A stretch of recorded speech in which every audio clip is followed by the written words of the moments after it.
This video, I'm gonna be cooking and tasting a classic steak recipe from every decade. Starting off with 1910, where the average steak per pound cost 25 cents. Yep, you heard me right, about 25 cents, but you have to consider that the average family was making about $100 a month. So having steak for dinner was seen more as a treat than an everyday meal. One of the more popular recipes was the steak and kidney pie. To make this dish more filling, they used kidney because it was so inexpensive to buy. It was about 5 cents per pound. And with the puff pastry, this made it such a filling meal, especially during hard times like World War I, where a lot of people didn't have money like that. So having steak and kidney pie for dinner was something everyone looked forward to. We made it to our first decade, 1910, and in front of us, we have a steak and kidney pie. Have you ever had something like this before? Never eaten kidney. I'm really curious to see how it tastes. It looks crazy. This dish back then was very inexpensive and a dish to feed the whole family. Let's go ahead and dig in and see what this tastes like. Yeah, let's do it. Oh, I'm scared. I gotta get some of that puff pastry with it. This is a big bite. Let's take it. Cheers.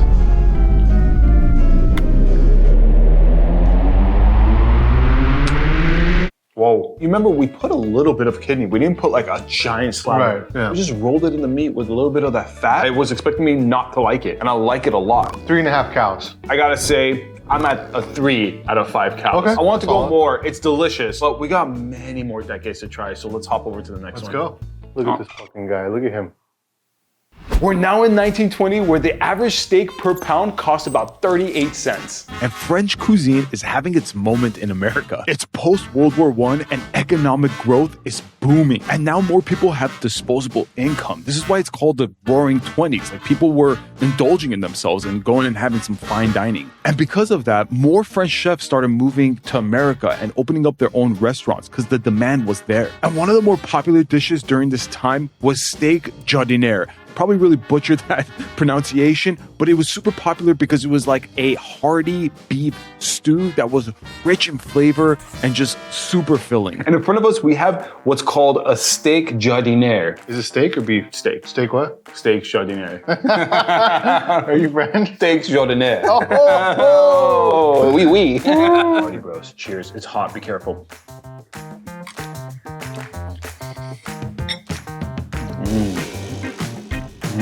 Imagine a cold day too.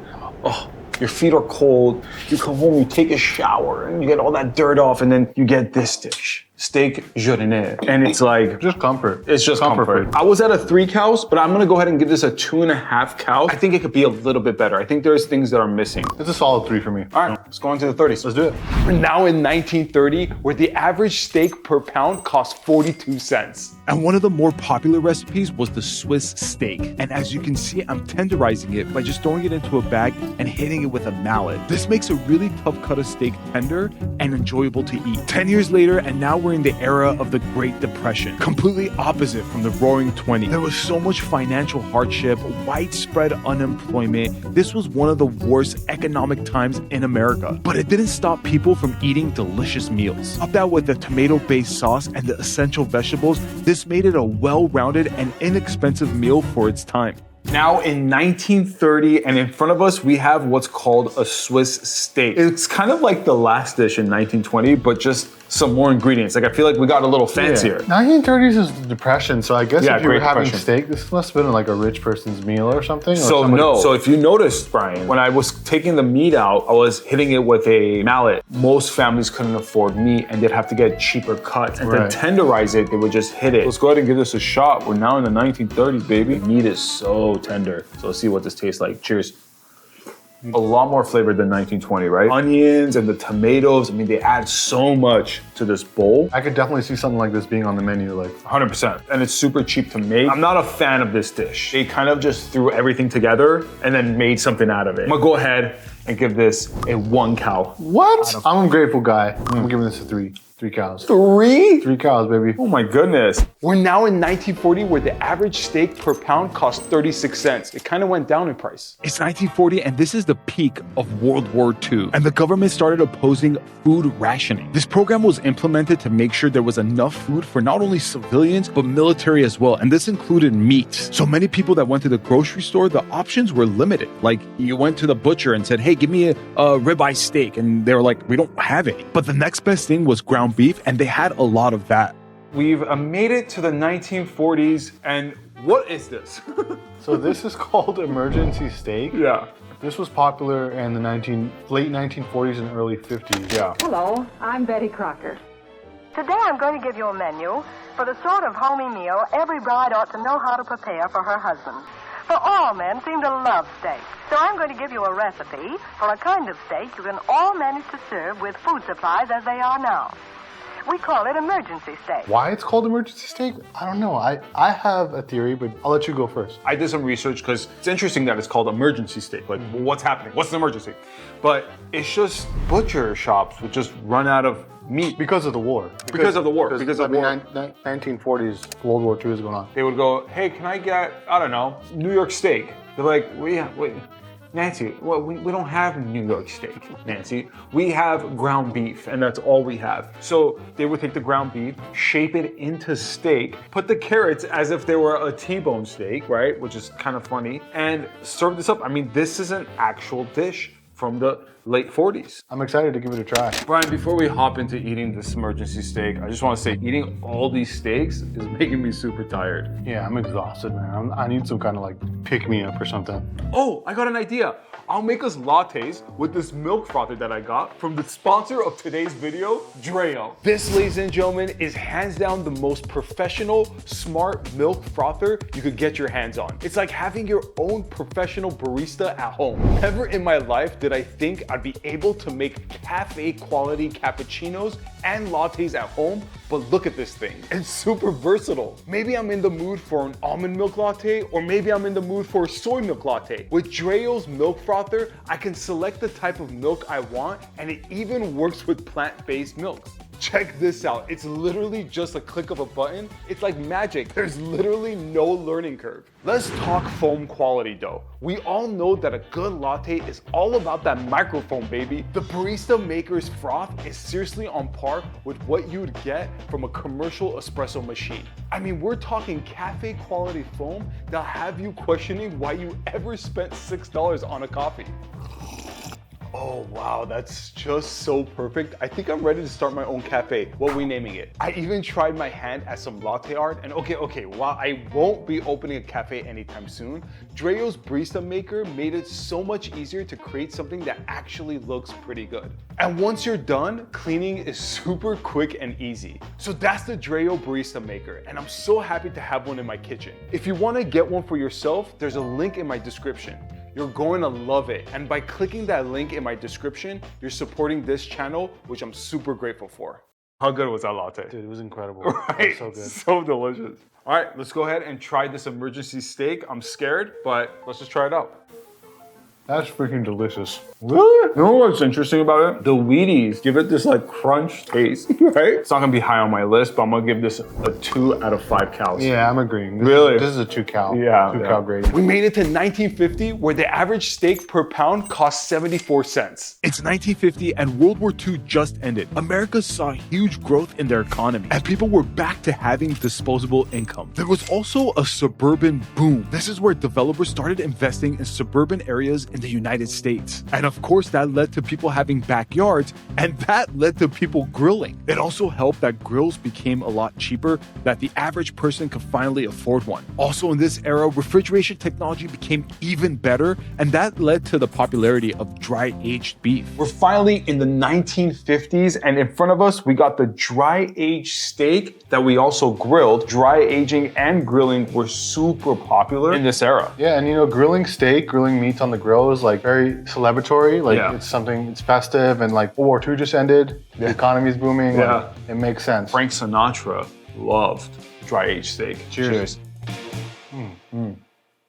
There's a little hint of tanginess in the meat, and that's because of the dry aging process. Tastes like perfectly made beef jerky in a way, but it's like tender at the same time. Yeah, that's the thing about dry aging, is that it kind of creates this like shell around the steak to protect the inside of the steak. But I'm gonna go ahead and rate this a solid 4 out of 5 cows. I'm gonna go ahead and give it 5 cows. All right, well, let's go into the 60s and see what's about. Let's do it. Now in 1960, where the average steak per pound cost 89 cents. In 1960, fine dining became even more popular. Dishes like the one we're making called Steak Diane was a fan favorite. One of the reasons was because it was prepared tableside in upscale restaurants. And this was seen as like a glamorous dish. And one of the more entertaining things about this dish is the flambe. I mean, look at that thing. It almost burned down my house. So when you combine everything about this dish, it's something people didn't experience and have at the time. So Steak Diane really had its moment in the 1960s. We're now in the 1960s, Brian, and in front of us we have this elegant dish,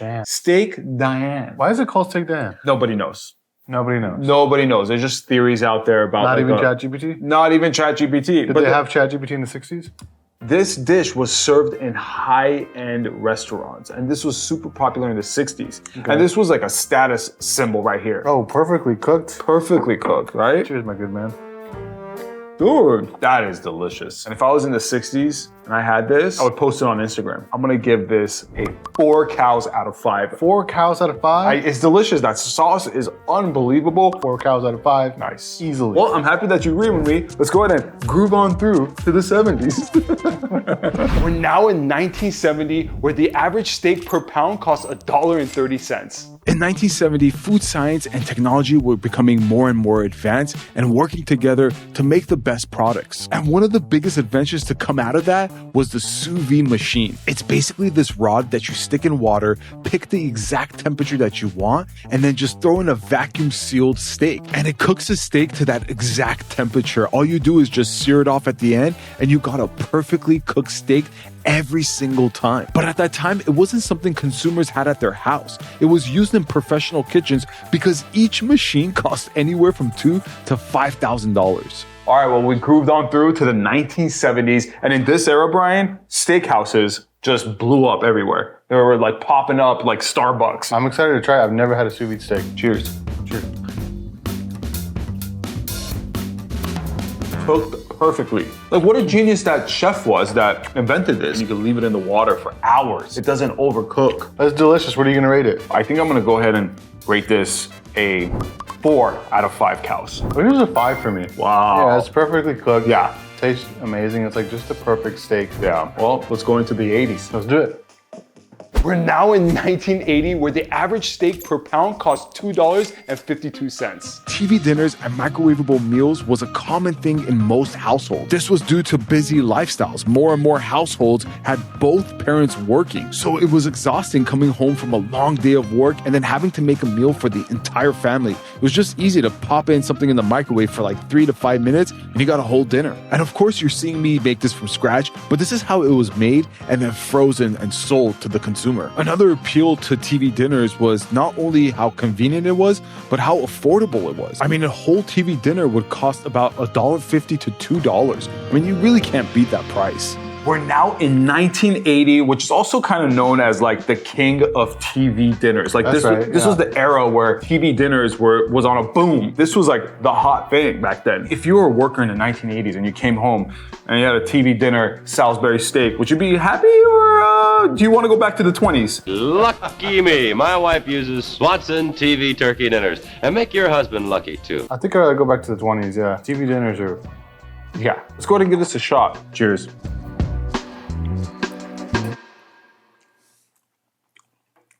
Oh, that's interesting. You're eating your TV dinner. Okay. With your family, or maybe they went to bed, whatever. What do you have on TV? What are you watching? I'm watching RoboCop. That was one of my favorite movies ever. I don't want to have ketchup steak. I can definitely taste the ketchup. Definitely not my favorite. Yeah, it doesn't feel like it's that higher echelon of steaks that we had in the previous years. Yeah, definitely. It's like we've been downhill or something. Yeah, we went downhill. So I'm gonna go ahead and rate this plate a 1 out of 5 cows because it doesn't taste good at all, and I would not be happy if I was in the 80s eating this. 1 cow. You as well? Out of 5, definitely, yeah. All right, well, let's hop into the DeLorean and head over to the 90s, my favorite decade. It's 1990, and the average steak per pound costs $3.52. The Wagyu steak has been around for many, many decades in Japan, but it became popular in America in the 90s because they started realizing the value and quality of the meat. Also, one really fun side note, Wagyu actually just translates to Japanese cow, which I thought was pretty cool. We're now in 1990, Patrick was just born. Yeah. I was just born. Yeah. And we're coming into just an amazing world, aren't we? Because we got Wagyu. Wagyu was actually brought from Japan by Whitney Morris. She brought it to America, but it didn't get popular until 1990. There's a lot of fat. Let's go ahead and give this a shot, too. Go.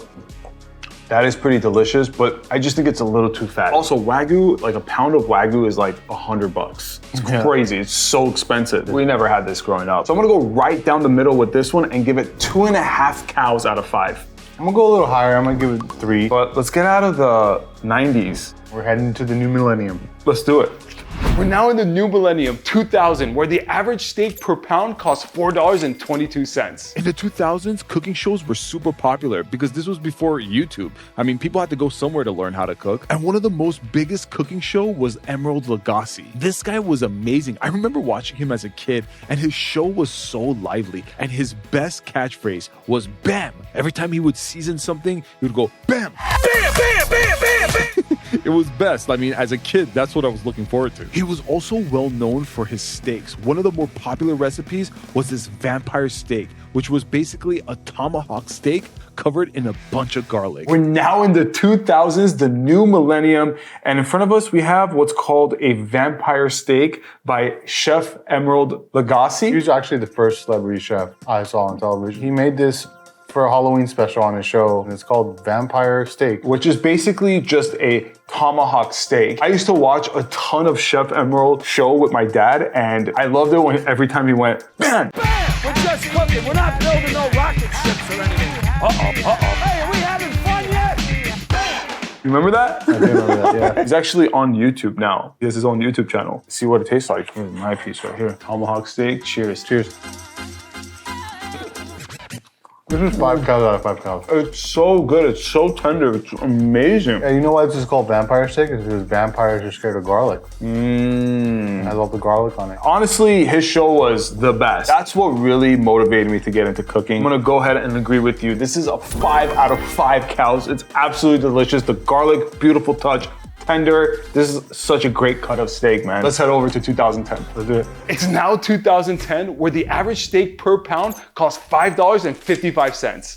We're now in the 2010s, and the world is a different place when it comes to food. More and more restaurants are exploring international cuisines and different dining styles. This is mainly thanks to social media. More and more people saw different types of cultures, different types of food, and brought that across the border. And one of the biggest ones was Korean barbecue. We're now in 2010, and Brian, we got Korean barbecue. And Korean food is one of my favorite cuisines ever. When was the first time you had Korean barbecue, Brian? Oh, it was a long time ago, dude. Cheers, dude.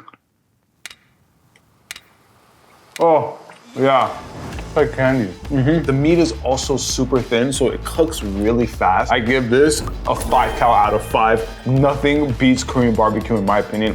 I think it's one of the best barbecues out there. 5 cows out of 5 cows is a little bit too much for me. I'm gonna go 4 cows out of 5 because it's not really a steak. All right, Brian, let's head over to our last decade, which is this decade. Yeah, we're not heading anywhere. Yeah, we're here, but we're not here. We'll be there. But the technology has advanced. Let's check it out. Finally made it to 2020, where the average steak per pound costs $8.71. We're now in 2020, where cooking technology is at its peak, and we got our hands on this DREO ChefMaker. This thing is a beast. You have multiple options for different types of steaks you want to cook. It also comes with an internal probe, so it could cook your steak to the perfect temperature. One of the coolest features on the ChefMaker is the water that you put up top, which basically sous vides your steak. And once you pick how you want your steak to be cooked, all you do is press one button, sit back, and let the machine work for you. And as you saw in the prior decades, we actually had to cook the meat ourselves, make sure it was done exactly the way we wanted. But I'm so happy we made it to 2020 because cooking the perfect steak